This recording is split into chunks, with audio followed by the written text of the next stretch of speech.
Well, hey there, everyone. Happy Thursday. Welcome to So What, the Marketing Analytics and Insights live show. I'm Katie, joined by Chris and John. How's it going, guys? Good. Heidi ho, neighbor. On today's episode, we are talking about tools for competitive intelligence. What is competitive intelligence? The tools used to gather competitive intelligence data, and then, as always, what the heck to do with all this information. Um, and so, before we get into sort of the nuts and bolts of it, um, I don't know how you guys feel about it, but I feel like competitive intelligence is just another one of those terms that gets tossed around that doesn't have a whole lot of meaning, but it sounds really fancy. John, what do you think of when you hear competitive intelligence? Well, we have thought much about this. The Trust Insights patented competitive analysis digital footprint. We Mhm. cover search and then peso. So that's all SEO stuff. You can compare what you're doing to everybody else, and Mhm. then Ginny Dietrich's patented model of paid, earned, social, and owned. You can measure on all those fronts too what your competitor is doing. So especially in mature industries where you have a number of competitors, to be able to see what everybody's doing on those fronts. And usually you'll find a place where you're coming up short that you need to improve your game and do a better job of. But that's pretty much the all-in-one easy done for you package that we put together, and that's the easy way I like to look at it. And if you want that, you can reach out to us at trustinsights.ai/contact and get John directly, and he will, surprise and delight you with all the different things that our digital customer footprint offers. So now that we've gotten that out of the way, when I hear the term competitive intelligence or marketing intelligence or data intelligence, I feel like it all really boils down to the same thing, which is having good data to make decisions from. And so it's just a matter of the context in which you're using it. So, Chris, what the heck in this context is competitive intelligence? See, I always think of it as spying on people. And there you have it. It is, in the sense it's open source intelligence gathering, right? So if you are familiar with open source intelligence, it's exactly the same thing. If you're not familiar with open source intelligence, that is a term used in the intelligence community for information that you can get readily without having to use covert methods, right? You don't have to, be wandering around in a trench coat and a fedora, hanging out in people's, at their facilities, diving to their dumpsters and things, or doing wiretaps or anything suspicious. It's all publicly available information, and it's open source intelligence has become really popular in the last 2 decades because of these lovely devices, and people documenting literally everything all the time are the perfect tools for sharing information. And then, because people like to talk and post and share and tweet and all that stuff, there's so much information that's available to us to look at what competitors are doing, and so there's a huge raft of tools that are available. So I guess I would start, Katie, by asking, what's the purpose, right? What in the 5 Ps of competitive intelligence? What is the purpose of what we're trying to do? Well, and it really comes down to, it's not going to be the same purpose for everybody. So we were talking about this in our Slack group this morning, and that's trustinsights.ai/analytics for marketers. And it sounds like, rightly so, everyone has a different reason for wanting to understand what their competitors are doing. For us, I look at our competitors just to understand, the words and phrases and language that they're using as they're talking about their services and offerings so that I can get a better understanding of what's resonating and I'm not trying to reinvent the wheel. And so, if the term digital marketing support is the term, then I'm going to keep using digital marketing support because that's what every other competitor is using that we are theoretically losing business to. So that's how I use it. But the purpose for another company might be I want to, outpace my competitor in terms of social media followers, or I want to have, better customer service ratings, or I want to have, more customers in my, community than the guy down the street does. And so it really comes down to putting together that user story of, as a persona, and so let's just say the CEO. As a CEO, I want to understand the language that my competitors are using for their services so that I can mirror and match and try to get back some of that audience that I may have lost to them. Or as a CEO, I want to understand my competitors' organic social reach so that I can mirror and outpace what they're doing and capture some of their audience. Because really, when you're talking about competitors, you're talking about doing better than the guy next to you. Exactly. And so with competitive intelligence tools, one of the things we have to think about is what level of visibility we have. So if we think about your traditional sales funnel, your sales and marketing funnel, awareness, interest, consideration, evaluation, purchase, ownership, retention, loyalty, the usual customer journey. The further away from purchase you are, the easier it is to see things, right? So it is easy to see awareness, right? We can see how many mentions or press releases or things that a company has published. We can see how many social media mentions. It's much harder to see who's a lead, right? That's information that's kept locked away in people's CRM systems. It's difficult to see who has bought something. It's easier to see what a customer thinks of something, particularly in certain industries where there are review sites like G2 Crowd, for example, or Rotten Tomatoes, or any of the any industry's review sites. And it's easy to see what a company is hiring for because they desperately need people to say, like, hey, we're looking for these kinds of people, or hey, this is what it's like to work at this company. So if we think of the customer journey as sort of this long arc, that middle part is very hard to see, but the externalities are very easy to see. So I guess the question then becomes, when you're thinking about the 5 Ps of competitive intelligence, it's what do you have available in each of those places. So for example, with people in competitive intelligence, it's who has the skills to do this sort of thing, who knows how to do comparative analysis. There's a whole slew of processes. There's a whole slew of technologies and tools, but ultimately the performance, the outcome of competitive intelligence has got to be an action plan. Here's what we're looking for. Like, you want to know, Katie, how do we beat competitors at search? The outcome has got to be do these 5 things to do better than your competitor at search. Mm-hmm. Well, and it sounds like what you're saying, Chris, is, over the past few decades, the amount of data available has exponentially increased, and, more platforms are being added regularly. And so, before starting a competitive intelligence analysis, you really have to narrow down what your purpose is, because there's no shortage of tools. John, when you think about, evaluating a competitor or a company, what's one of the first things that you do? Yeah, Ahrefs is always the go-to for me, just because I'm really interested in the web presence, and it gives you a couple things in one hit. You can kind of see what's their domain reputation, like how long has the company been around? Is the website a property that has been out there? What kind of content are they putting out there? And is it, getting traffic? And then are they doing any paid ads?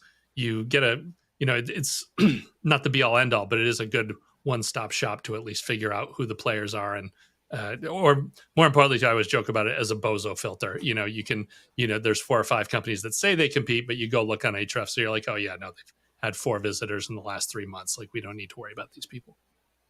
And I think that that's a really smart approach, because you can't get a lot of that information just by looking at the person's website. They can say whatever they want on their website. They can say, I've won, 15,000 awards and I have all of these clients. Like, they're in control of that information. When you go to a tool like Ahrefs, they're not in control of that information. Okay, so let's look at a gallery. Let's step through I'm going to do a very quick walkthrough of just some of the tools that you can use, and then we can go back and look at the situations in which you might use these tools, and maybe talk through some of the use cases, maybe even do 1 or 2. But let's do this. This is going to be rapid fire. So first one, Google search. It's Google BigQuery. the GDELT database. This is the comprehensive news database of news events throughout the world. This is several terabytes. It's updated every 15 minutes. And chances are, if it's in here, it's also in Google News. The easiest way to search this database is, of course, by using the SQL terms. And you can see there's the number of actors that are involved. There's the scale or intensity of news events. There's URLs. So you can extract a lot of news data. That's a tool. That one is free to use. You do need to have a Google Cloud account for that. Next, as John mentioned, Ahrefs is one of the premier SEO tools. They have an enormously large crawling database, and you can do things like look at a very specific website. So let's look at what's a website we don't have access to. Let's do our friend Chris Brogan, because I don't have access to his website. And you can get a sense of the domain authority, the number of links that has, the estimated amounts of traffic, things like that. You can compare keywords. You can audit a site to understand structurally how that site is doing. You can also do rank tracking, compare how a site ranks for certain keywords. And the tool, one of the things I think is really powerful, is it has batch analysis to allow you to do up to 200 websites comparisons of their metrics all in one shot. Very helpful. Another one that we've used a lot is a tool called SpyFu. This is specifically for pay-per-click advertising. They do some SEO stuff as well, but SpyFu is a very, very powerful, helpful tool for understanding what's going on with a website and its paid keywords. Now, for us, there's not going to be a whole lot of paid ads. We don't run paid ads, but this was a tool that lets you go through and see what competitors are advertising, what they're bidding, how much they're spending, and then you can get a look at the ads. Very, very useful tool. Next up, Google Trends. This one is totally free. I should mention Ahrefs and SpyFu both have subscription costs. Google Trends, totally free, allows you to type in specific terms and look to see how those terms are doing compared to each other. So let's look at Deloitte, for example, Accenture. Let's look at Bain Company. This is a very simple example of how this works. You can see the relative search volumes in different countries, in different format types. Very powerful, very easy tool to use. This one is free. Indeed.com, one of my favorites for job postings. The reason for that is that pretty much every job software package out there allows you to post your openings to Indeed.com for free, which is, again, super helpful. If we wanted to check out, for example, what our friends over at Netflix are hiring for, let's look at Los Angeles. See, who's hiring and what are they hiring for? Stock operations analyst, and of course, this list goes on and on and on. If you were trying to figure out where a company might have a weak spot, you would go to Indeed.com and say, well, what are they hiring for? What gaps do they have? We have talked about in the past using this as a way to do sales pitches, even to look at a company and say, well, if you're hiring for like 48 marketing analysts, you might need some short-term help. And please call Trust Insights when you do. Indeed, free to use. The next one is a piece of software called CrowdTangle. CrowdTangle is a piece of software owned by Facebook, and it allows you to extract data about Facebook groups, Facebook itself, Instagram, and Reddit. You can export up to 2 years worth of data. You have to put in accounts manually, but you can go into those accounts then and see the history of what they've been up to. So again, we'll use our friends over at Netflix, and we can look at all the different Netflix accounts that they have and their engagement rates, and then dig into and export all of the individual posts and the post metrics. CrowdTangle is technically free to use, but it requires an application process that occurs pretty much never. They really stopped admitting people to be allowed to use the software about 5 years ago. We were actually one of the last companies to be let in before they closed the doors, but it is a useful tool. FRED, the Federal Reserve Economic Data System from the St. Louis Federal Reserve. This is by the U.S. government. It is free. Within here, there's a lot of good macroeconomic data about industries, as well as certain industries' specific data. So, for example, let's look at analytics. And you'll get a bunch of different data series. Actually, let's do this one. Let's do San Diego.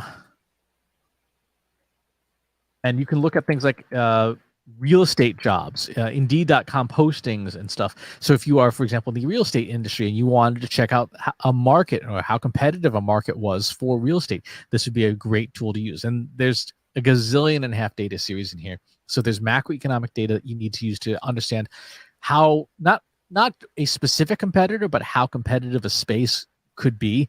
This is a fabulous tool to use. The next one is, of course, the U.S. government's data.gov. And there are many of these types of services. The EU has one.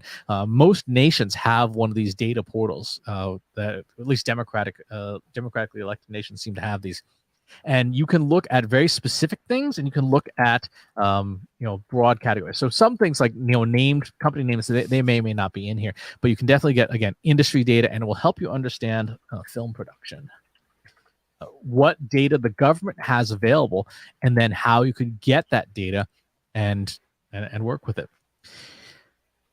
Up next, TalkWalker. TalkWalker is a paid service. They are one of our favorite social monitoring and I guess consumer intelligence tools.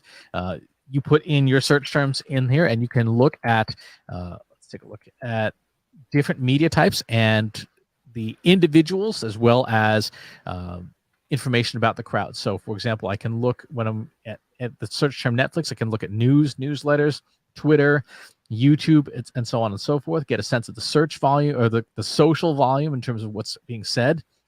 Do word cloud analysis to see what the major themes are about this company and what people have to say about it. Look at some of the demographic data about who is talking about this company and in what formats, which can be very, very helpful. You can see here, for example, there's some professions, locations, ages, etc.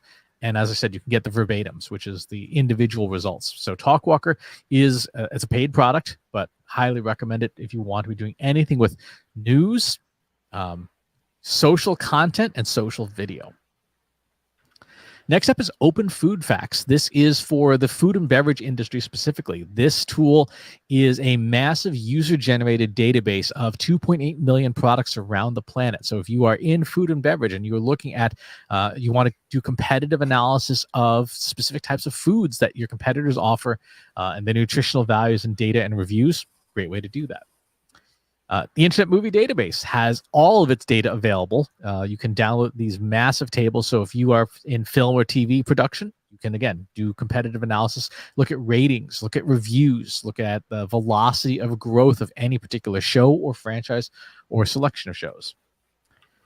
One of the tools that has become very prominently used in the last couple of months with the increasing instability of platforms like Twitter is a tool called SNScrape. This is a free open source tool. I should mention, by the way, the IMDb and the Open Food Facts are also free. SNScrape is a piece of software that you have to download and compile. This allows you to scrape Facebook, Instagram, Mastodon, Reddit, Telegram, Twitter, vContact, and Sino Weibo. So if you're trying to extract data about those services and specific competitor accounts, you can get that data out of here. This requires some technical expertise, but it is well worth it if you can. There's our friend ChatGPT, which is an interesting example because it is trained on large sets of data. So it's not a bad idea for you to go in and ask it what it knows about you and what it knows about your competitors. In this case, I asked it, tell me what you know about a company named Trust Insights Incorporated. And it actually did a very credible job of explaining who we are and what we do. So if you want to get a sense from a preview perspective of what things like, Bing's ChatGPT integration might say, and you have access to the OG itself, give it an ask. A couple more.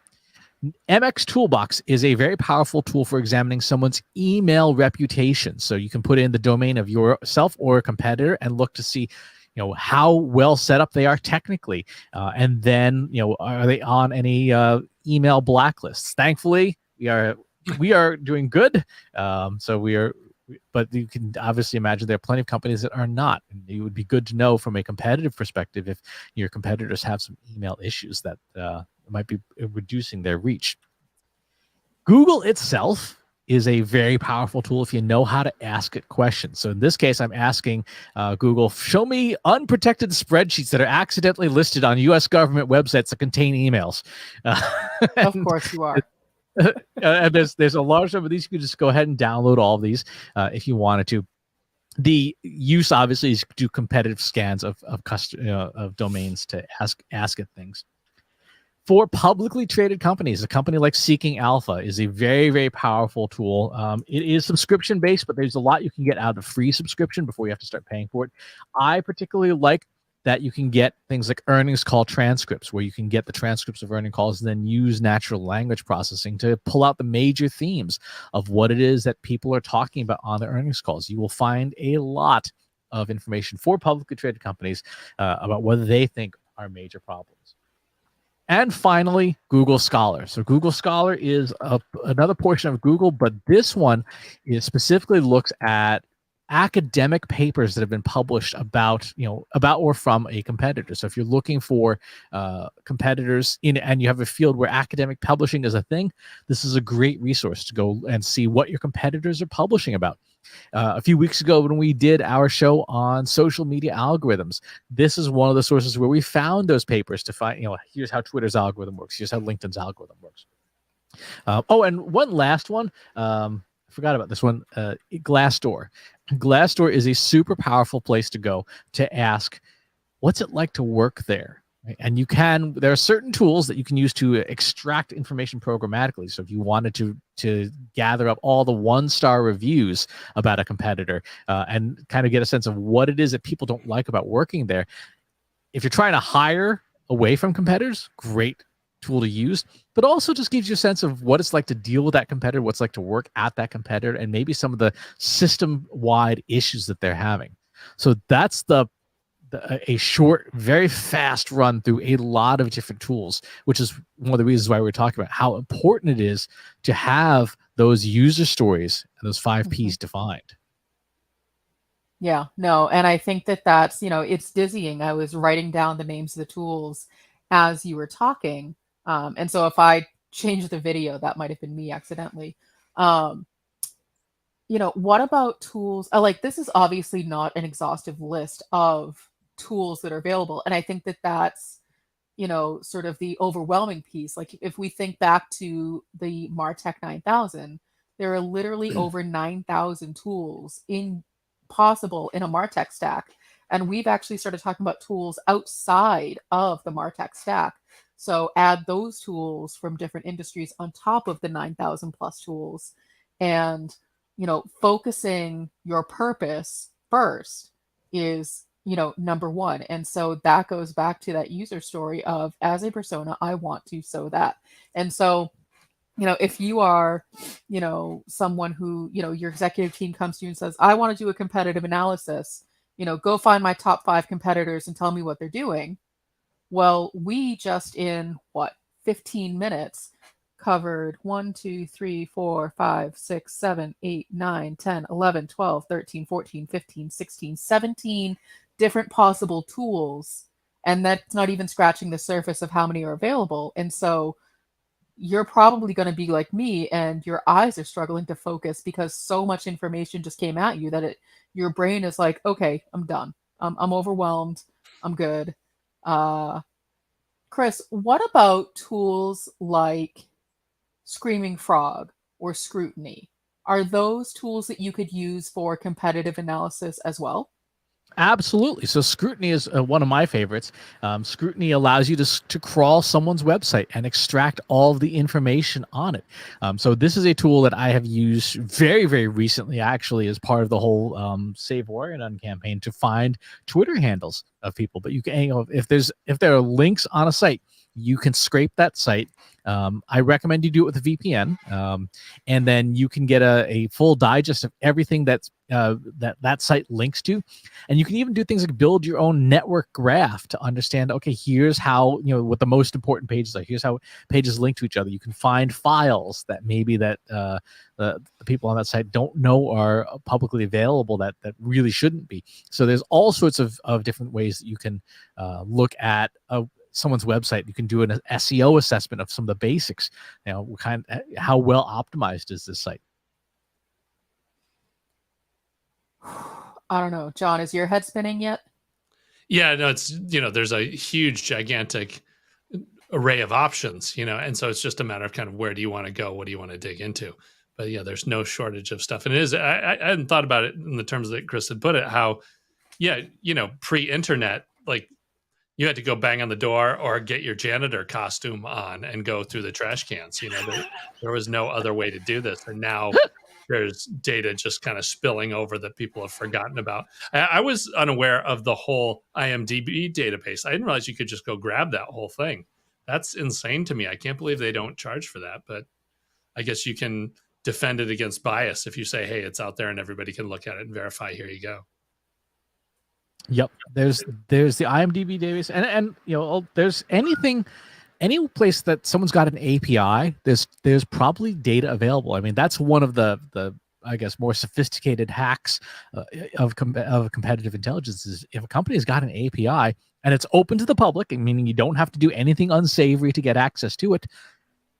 Send in a developer's application and see what you're allowed to get out of it. And sometimes it's a lot more than they think because they're not thinking about, well, how would a competitor use this data against me?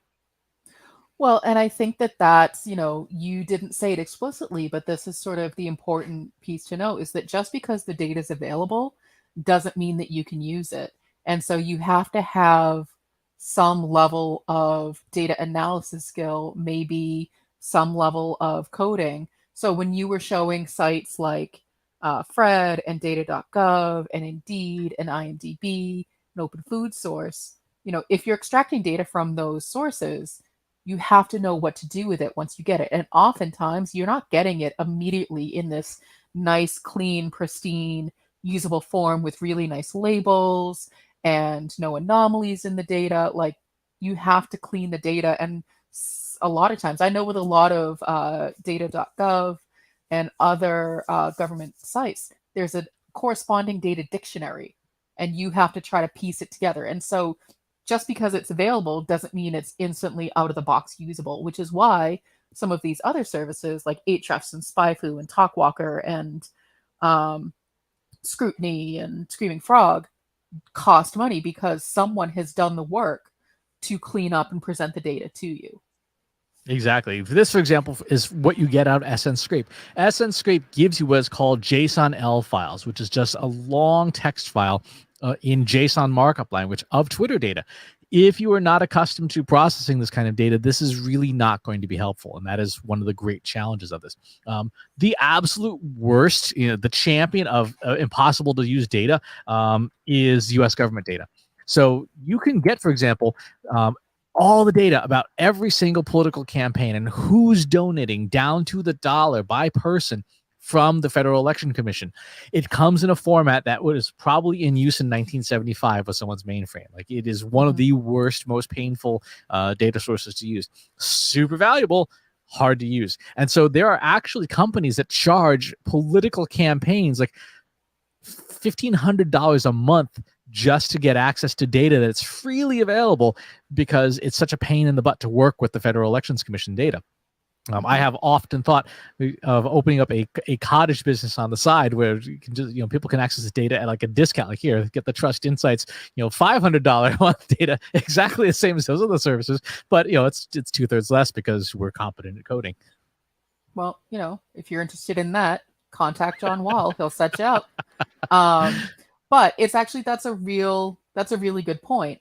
When in a past life, when I was working more in the public health, mental health, substance abuse space, a lot of times we'd be looking at those government, data sets of the self-report.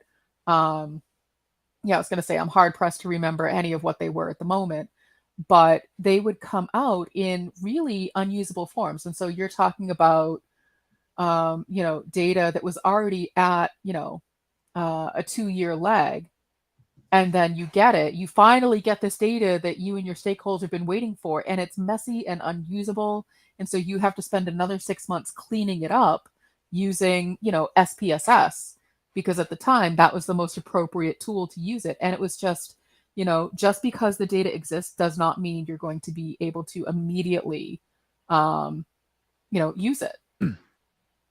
Exactly. So, for example, one of the systems that we use a ton is called iPUMS from the University of Minnesota, which is it's a public free system. You do have to register, log in, and provide academic or business credentials, but it then allows you to deal with data from the U.S. government, from the Census Bureau, because the Census Bureau's data is even less usable. And so this one at least allows you to go through and choose your different data types that you want, and then you get data exports from them in SAS, SPSS, or R formats, and then you can export that data and process it. But this is a tool that I've used. This is not for competitive intelligence, but this is just general data, and if this didn't exist, the Census Bureau data would be almost unusable because, again, it's built for 1975. But there are other data sources, and you have to think outside the box when it comes to particularly government data for competitive analysis, because there's some that are so good, but we don't think about it until somebody else points it out. So one of the ones that we've talked about, I know, on the past on the show, is the Payroll Protection Program. So the Payroll Protection Program was a COVID era system that the government set up that said, hey, you can get loans from the government to deal with everything that's happening, and pretty much any company that was in business, period, from the smallest corner convenience store to Fortune 10 companies, went and got this data. Well, when you did that, you also had to register with the government and say, here's how much we're taking, here's how many employees we have, here's the industry we're in.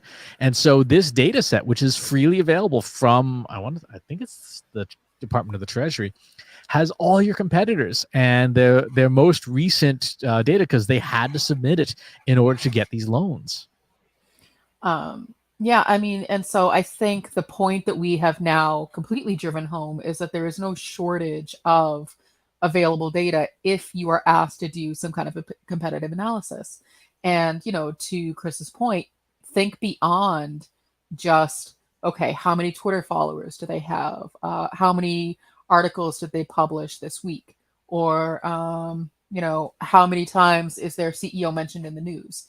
And so there's tools beyond, especially depending on the industry that you're in. So I just found the website that I was thinking of is SAMHSA. So SAMHSA.gov, and then they also have DON data, NSOMS, NSAS, NSDA, RDC, TEDS, SAMDA. I mean, there's no shortage of data sets within data sets within data sets if you are in that industry. And so now that we have been talking for, almost 35 minutes about the available data, let's try to make it actionable. What can we do with some of this data? So let's say, Chris, for example, I come to you and I've done my user story and I say, as a CEO, I want to know what, how big our web presence is against our, competitors, so that I can make us even bigger and better.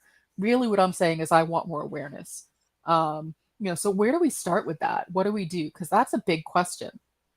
Number one, who are your competitors?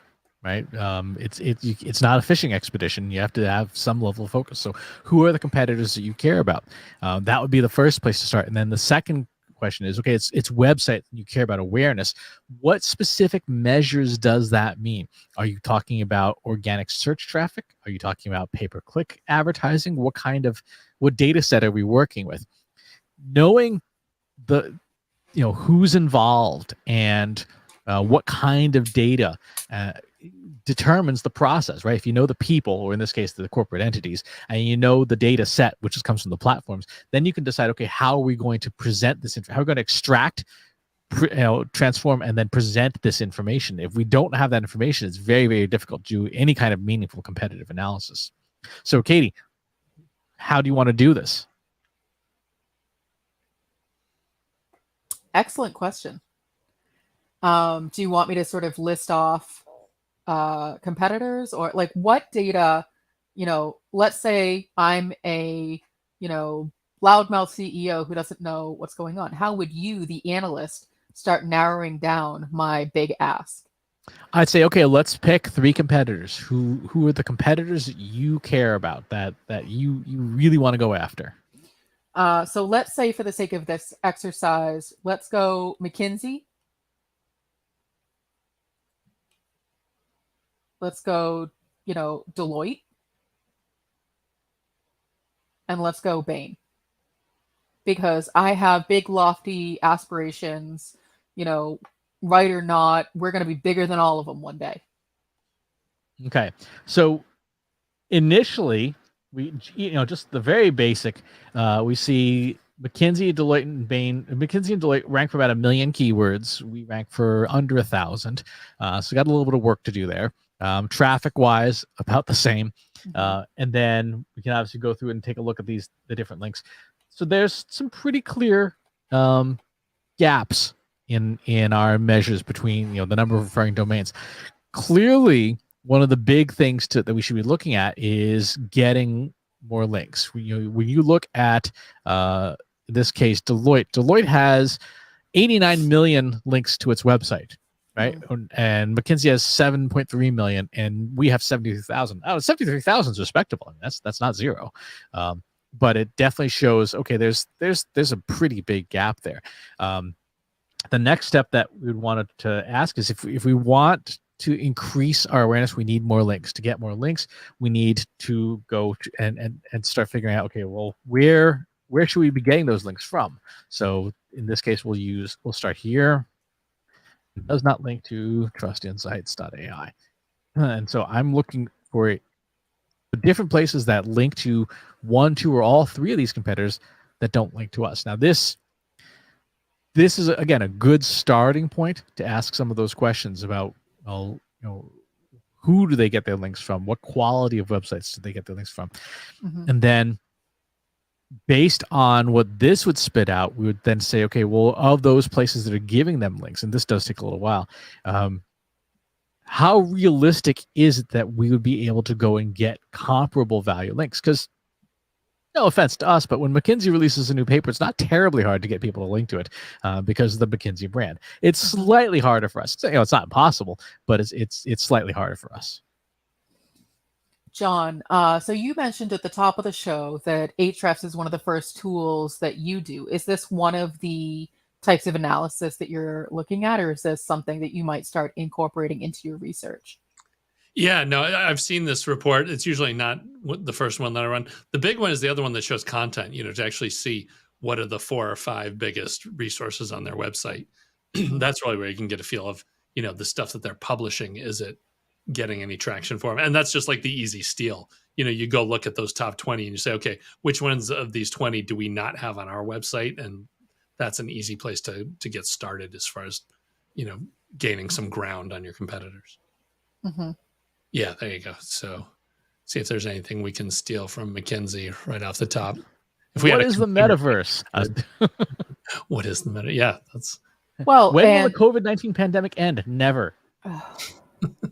So, in terms of, prioritizing this as actionable, if Chris, you and John were coming back to me with this information, I'd be like, great, go write something about COVID, or great, go write something about the metaverse and steal that traffic. I would expect you to say to me, yeah, we could do that, but it's not the right audience because that's not at the core of what Trust Insights does as a business.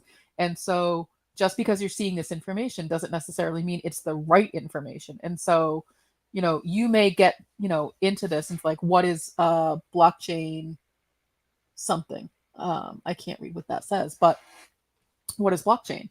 We could answer that question, but it's not necessarily the right question for us to answer. And so as you go through this, you might be like, you know what? Yeah, McKinsey is great and aspirational, but we don't actually compete with them at all because they do a bunch of stuff that we don't do. So we need to find someone who's more aligned with what we do. And so that would be the conversation that you, the analyst, would have to bring back to me and try to convince me, the CEO, that I'm wrong. So good luck with that.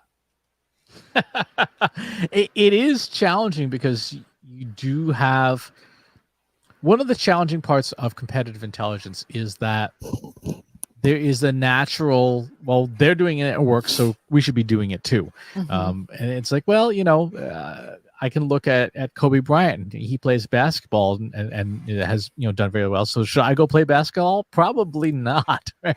Very, very different outcomes. The ROI of a basketball for Kobe Bryant is substantially higher than it is for me. So that is part of what you have to take into account, is going back to the very beginning. What is it that you're trying to do? Because if you aren't clear on that, and you don't know what the outcome is that your stakeholders are after, you could end up doing a whole bunch of work that doesn't matter, or B, could do a whole bunch of work that leads you to a very unproductive outcome. Well, and so even ahead of doing the competitive intelligence analysis, you really need to challenge yourself to make sure you have the right list of competitors. I know for us, we've gone through this exercise a few times, and I would say, I'm saying sort of like tongue in cheek, depending on how we feel that day, our list of competitors changes because, we might decide one day, you know what, we're really going to double down on data science. Who's in that space? Or, you know what, digital marketing is the right place for us to be, hanging our hat. So who's in that space? Or let's just look at general consulting. And so, first and foremost, you need to know who you are as a business and what it is that you want to be known for. And then you need to be selective about your competitors. We were joking about this again in our analytics group, Analytics for Marketers, our Slack group earlier, our community, that there are some companies that don't believe they have competitors at all. John, you have your 2 cents on that? Yeah, we were just talking earlier about, if you don't think you have competitors, then your competition is apathy, right? You need to set out and become do the missionary sale, which is worse than having competitors. Yeah. The general argument is if you have no competitors, then the market doesn't value what you do. Mm-hmm. And so I think, what we're trying to come back to in terms of what do I do with all this information? Like anything, you have to do your requirements up front to understand what's the question I'm trying to answer. And so, Chris, we've worked with clients who their sole focus was getting more Twitter followers than their competitor. But that was a very clear purpose statement. As the CEO, I want to have more Twitter followers than my direct competitor. Great. There was no ambiguity in terms of what the ask was or where you should be spending your time or what the outcome was going to be. You had to have more Twitter followers than the guy who's sitting next to you, period. Done. As goofy as we think it is, it's very straightforward. It's when you start to get into those vague, how can we overtake McKinsey? Well, what does that mean? Do we want more money? Do we want more of a digital footprint? Do we want to steal other team members? Like, we have to be a little bit more specific. And so in terms of competitive intelligence, that's 100% where you should start. Exactly. All right. So any other final thoughts on competitive analysis before we roll out this week? Go stomp the competition. See them scattered before you. Take their gold. I would say just be super clear about why you think you need to understand what your competitors are doing. If that's your sole focus and you're not really focusing on what's happening in your company right in front of you, you maybe need to reevaluate your priorities. Yeah, that's the old Henry Ford thing. The competitor you really need to beat is the company you were yesterday in order to be the company you want to be tomorrow. Competitors are good, and it's important to know that the pressures they exert on your market. But if you're going to spend, if you have 100 points of effort to spend like 95 of them on making yourself a better company to do business with, because in the long run, that is the most sustainable tactic. Mm-hmm. Thanks for tuning in, folks, and we will talk to you next time. Thanks for watching today. Be sure to subscribe to our show wherever you're watching it. For more resources and to learn more, check out the Trust Insights podcast at trustinsights.ai/TI podcast and our weekly email newsletter at trustinsights.ai/newsletter. Got questions about what you saw in today's episode? Join our free Analytics for Marketers Slack group at trustinsights.ai/analytics for marketers. See you next time.